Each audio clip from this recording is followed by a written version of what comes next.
you obviously want. Yes, we won. Yeah. Yes, we beat Australia. Good. ছবি তোলার আগে নিজের ফোনের ক্যামেরার লেন্সটা মুছে নিলেন গ্রিসের এই ভদ্রলোক। তাসকিন আহমেদ তার রেস্টুরেন্টে এসেছেন। ডারউইনে অস্ট্রেলিয়াকে হারানোর পর আলোচনায় বাংলাদেশ, আলোচনায় তাসকিন, হাসান, মিরাজরা। এই ভদ্রলোকও তাসকিনকে চিনে ফেললেন। একটা ছবি তোলার আবদার, তাসকিনও সায় দিলেন সাথে সাথেই। তার সাথে বাংলাদেশি গণমাধ্যম কর্মীরা। আজকের দিনটা নিজেদের মতো করেই কাটাচ্ছেন ক্রিকেটাররা।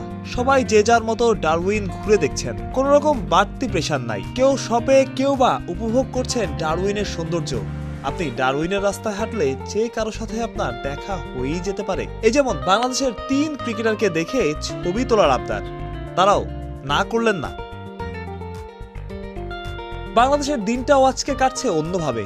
এমন সকাল বাংলাদেশ ক্রিকেট কখনো দেখেছে কিনা জানা নেই, তবে অনেকেরই মতে এটাই বাংলাদেশের ইতিহাসের সেরা জয়, যে জয় মুখে হাসি এনে দিয়েছে পুরো দেশের বাংলাদেশ ক্রিকেট সমর্থকদের। তাসকিনরাও সেটা অনুভব করতে পারেন এই দূর দেশে থেকেও। ডারউইনে অস্ট্রেলিয়ানরা অভিনন্দন জানাচ্ছে বাংলাদেশকে, তবে বাংলাদেশ দল ঠিকই জানে কাজ এখনো শেষ হয়নি। দ্বিতীয় টেস্টেও এমন আধিপত্য ধরে রাখতে চায় বাংলাদেশ। আগামীকালই ম্যাকায়ের বিমান ধরবে বাংলাদেশ দল, সেখানেই দ্বিতীয় টেস্ট শুরু 22 আগস্ট থেকে।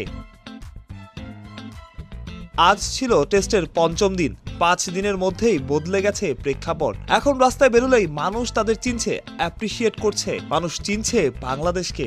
বাংলাদেশ নিয়ে তাদের কৌতূহলও কম না। এই সবকিছুই তো ওই একটা জয়ের জন্যই। তাসকিনের মুখেও সেই জয়ের গল্প।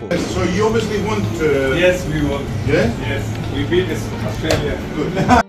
মানুষ প্রত্যয়, বিডি ক্রিক টাইম।